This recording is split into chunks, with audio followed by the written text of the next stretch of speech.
Oke teman-teman, assalamualaikum warahmatullahi wabarakatuh. Kita berjumpa lagi bersama dunia mekanik motor ya. Nah, jadi di sini ada beberapa karburator. Nah, karburator ini biasanya dipakai untuk mesin spray pertanian. Di sini yang paling banyak itu ya. Kemudian mesin potong rumput yang 4 tak, 2 tak juga ada juga yang pakai seperti ini ya. Kemudian apalagi ya, mesin siram bawang merah, karburatornya seperti ini. Nah, apa sih keuntungan karburator seperti ini? Ini kalau saya menyebutnya itu karburator tipe membran.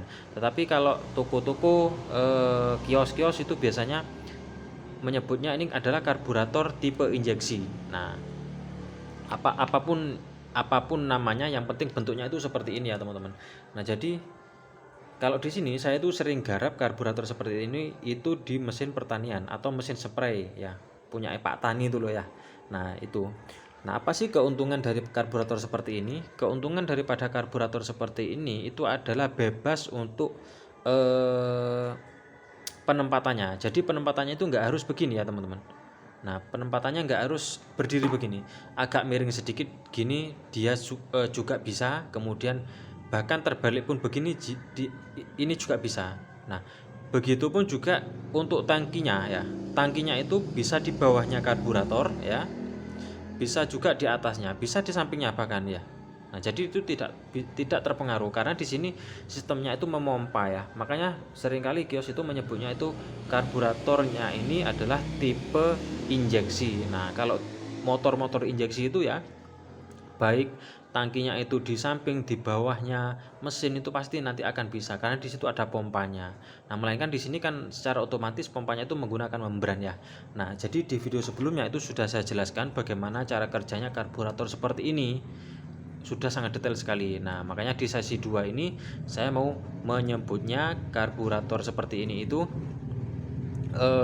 untuk cara pensettingannya ya. Nah, tutorial untuk di video kali ini itu adalah bagaimana cara pensettingan karburator tipe injeksi seperti ini ya, apapun bahasanya ya. Nah, jadi di sini kalau kita bicara tentang pensettingan itu adalah melibatkan antara kalau nggak keborosan dan juga keiritan. Nah, di situ yang saya mau bagikan untuk pengalaman yang saya alami ya, teman-teman, yang sudah saya miliki untuk menservis karburator seperti ini. Nah, oke. Jadi yang pertama, masalahnya karburator seperti ini itu tidak seperti karburator-karburator yang seperti umumnya seperti motor ya, teman-teman. Jadi ada juga yang pagi susah hidup ya. Sebetulnya mirip juga, cuman dan di sini seringkali Pak Tani itu ketika dipakai di tengah sawah ada juga penyakitnya, sekitar berapa tangki itu pasti mati, kemudian di starter sudah nggak bisa ya. Nah, jadi memel kalau di starter lagi, kemudian ada yang beberapa tangki dia mati, kemudian dihidupkan bisa lagi, mati-matian lah istilahnya. Nah, jadi di situ. Nah, oke, nanti itu akan kita bahas di video selanjutnya ya, teman-teman. Untuk di sini adalah bagaimana cara pensettingannya karburator seperti ini ya. Nah, saya mau jelaskan dulu. Karburator seperti ini itu ada dua tipe ya. Meskipun bentuknya itu sama, tetapi ada beberapa yang berbeda. Nih, yang kiri ini adalah setelan bensin juga ya, teman-teman. Saya menyebutkan ini setelan bensin borosnya. Kalau di sini sudah nggak ada, itu kan nggak ada bedanya ya, teman-teman. Dari depan, dari belakang, dari depan tuh nggak ada, dari atas pun juga nggak ada bedanya, dari bawah sama ya. Nah, jadi hanya berbeda di bagian setelannya. Nah, kalau saya menyebutkan itu adalah ini adalah setelan ganda. Kemudian di sini adalah setelan single ya. Nah, jadi setelannya di mana ini letaknya? Nah, oke, saya jelaskan dulu. Nah, setelannya kalau yang nggak ada di sampingnya itu ada di atas seperti ini. Ini kalau kita cabut, aduh, ini sebetulnya karbunya ini normal ya, teman-teman. Ini kemarin ketiga ini sudah saya betulkan semuanya, sudah penak semuanya ini. Oke, saya mau cari yang lainnya saja ya. Nah, ini yang sudah masih belum menemukan bahan lagi ya. Ini mau tak copot dulu. Ini setelannya saya gunakan murah meriah ya, teman-teman. Ini pakai setelan angin-anginnya karburator yang punya sepeda motor itu loh ya. Tuh, coba perhatikan. Mana ya? Nah, seperti ini ya. Setelan angin-anginnya yang kita buatkan obeng lancip, obeng min seperti ini. Tuh, murah meriah. Servis karburator dengan bahannya karburator. Nah, ya. Oke, untuk cara pensetelan boros dan iritnya itu kalau yang tipe nggak ada setelan sampingnya ya, nggak ada setelan ininya, itu bisa disetel dari atas. Nah, ini adalah saya menyebutkan itu adalah setelan jarum ya, jarum sekep lah bahasanya. Kita main bahasa gampangnya saja ya. Nah, ini kalau kita putar begini, nah ya kita putar, memang agak sulit ya, bukannya sulit sih sebetulnya, terlalu kecil itu ya. Segini aja itu kan bisa kelihatan. Nah, ini kalau kita putar ke kiri berlawanan jarum jam itu pasti nanti akan copot ya. Nah, ini kalau kita putar terus pasti nanti akan naik kemudian akan copot dan ada pir kecilnya ya. Nah, oke. Jadi di situ setelan yang bagian atas. Kemudian yang samping ada juga ya seperti ini ya. Yang ini tadi kan nggak ada ya. Nah, ini kan nggak ada. Ini nyetelnya itu dari atas saja. Nah, biasanya yang nggak ada setelan samping itu bawaan dari mesinnya ya. Dan ada juga yang bawaannya yang ada setelannya juga ada ya. Rata-rata kebanyakan di sini itu kalau yang bawaan mesinnya itu nggak ada setelan sampingnya. Nah, tujuannya buat apa sih setelan samping di sini? Oke, saya jelaskan di sini ya. Tujuannya adalah ketika kita menghidupkan posisi idle, jreng deng deng deng deng deng deng deng deng gitu ya. Nah, itu kita bisa menyetelnya langsamnya, setelan langsam maksudnya ya. Campuran langsam ya. Bahasa gampangnya itu campuran langsam itu bisa disetel dari atas ini. Ya, campuran langsam. Jadi tidak terlalu irit dan juga tidak terlalu boros. Nah, bukannya dari sini Mas untuk setelan langsamnya. Oke ya, kita bahas. Di sini juga ada setelan langsam, tapi di sini adalah setelan udaranya. Tuh, kalau kita dorong ke depan atau kita kencengin itu pasti nanti skep akan membuat begini. Nah, kan begini ya. Nah, jadi di situ ini adalah setelan anginnya. Bagaimana suplai angin yang masuk dari luar ke dalam ya. Itu setelannya dari sini.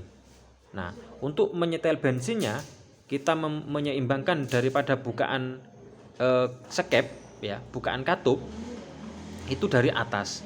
Nah, kesimpulannya adalah setelan atas itu dibuat untuk setelan untuk campuran idle ya. Oke. Mana tadi setelan ini? Oke.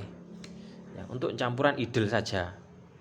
Nah, umumnya karburator yang normal itu nggak perlu rapet ya untuk skepnya. Ini seperti ini. Nah, segitu ya untuk bukaannya. Atau bisa dilihat dari sini tonjolannya ini di sekitar 3 milian. Ya. 3 mili, 2 mili sampai 3 mili ya. Tonjolannya ini loh, setelan angin-angin ini hanya berapa drat itu ya. Dari permukaan sini menuju ke ujungnya itu sekitar 2,5 mili sampai 3 mili. Nah, kita setel di sini. Nah, cirinya kalau setelan enak di posisi langsam itu pasti nanti akan berbunyi enak lah, cerendeng cerendeng cerendeng cerendeng cerendeng cerendeng cerendeng cerendeng cerendeng gitu ya. Nah, jadi di situ. Kemudian untuk yang setelan samping seperti ini ya. Yang setelan samping seperti ini itu untuk menyetel RPM tingginya ya. Ketika kita gaspol itu ya. Kalau kita kencangkan maka RPM akan semakin naik ya. Artinya campuran atas itu semakin kering. Makanya secara otomatis mesin akan suaranya itu akan teriak ya, akan teriak sekali. Gitu ya, semakin ini kencangkan.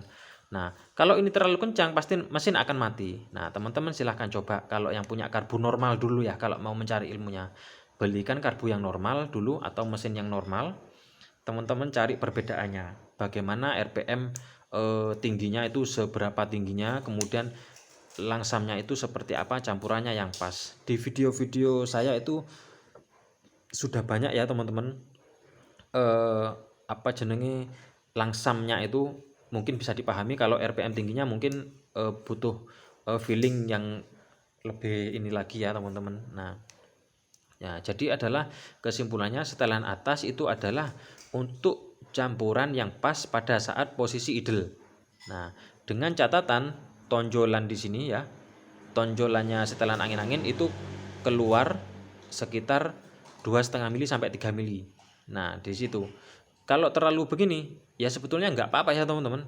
Kalau kalau langsamnya teman-teman itu terlalu masuk ke sini juga nggak apa-apa. Cuman nanti eh, suaranya itu akan kurang halus dari sini ya. Suara mesin itu akan kurang halus.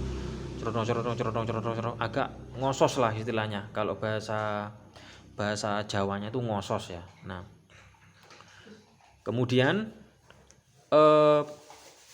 itu tadi untuk cara penyetelannya ya teman-teman. Ini adalah poin pentingnya. Setelan atas adalah posisi idle, campuran idle, posisi samping, setelan samping itu untuk RPM atas. Nah, kalau yang enggak ada setelannya gini Mas, untuk kalau yang enggak ada setelan sampingnya bagaimana untuk melihat RPM atasnya? Nah, justru itu makanya dari pabrikan bawaannya itu enggak dikasih setelan samping. Nah, tujuannya adalah supaya RPM atas itu tetap sama RPM-nya seperti yang dipatenkan oleh pabrik ya teman-teman. Nah, jadi di situ.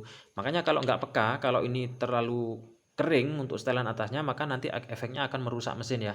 Karena mesin akan semakin panas, baunya juga sangit lah bahasa ininya. Bahasa Jawanya itu sangit ya RPM atasnya. Nah, jadi itu poinnya. Atas posisi langsam, kemudian setelan samping untuk RPM tinggi. Nah, lalu untuk suaranya bagaimana untuk mengetahui RPM atas enak, kemudian RPM bawahnya itu enak. Nah, gini ya teman-teman. Kalau kita gas, melihatnya itu kita setel dulu di RPM tinggi. Kalau ini mesin hidup kan, kalau kita gas ya teman-teman. Oke, saya ulangi. Mesin dihidupkan akan agak digas sedikit ya. Jreng, kemudian digas RPM tinggi, weng, kemudian digas full, ya, digas full, pasti nanti akan turunnya itu ngung, langsung menutup gitu. Nah, kalau setelahnya itu RPM rendahnya itu terlalu irit, pasti nanti RPM itu akan lama untuk nurunnya ya, pasti akan nanti menggerung, bukan cerenteng cerenteng cerenteng cerenteng, bukan itu ya, nggak enak. Pasti nanti suaranya akan menggerung, gitu ya. Nah, itu adalah RPM rendah yang irit. Nah, biasanya kalau setelan RPM bawahnya atau idle-nya itu irit, digas spontan ya, pasti dia nanti akan ngok ya, ngok gitu ya. Nah, jadi di situ nanti saya akan jelaskan di video selanjutnya saja ya, kalau RPM itu terlalu kering. Nah, kalau RPM terlalu basah juga pasti akan ngok juga ya. Nah, saya jelaskan juga di video berikutnya. Nah, jadi di sini saya mau kasih poinnya dulu, RPM setelan jarum atas dan bawah ya teman-teman. Mungkin itu saja, jangan lupa like dan subscribe untuk mengikuti video-video berikutnya dari dunia mekanik motor.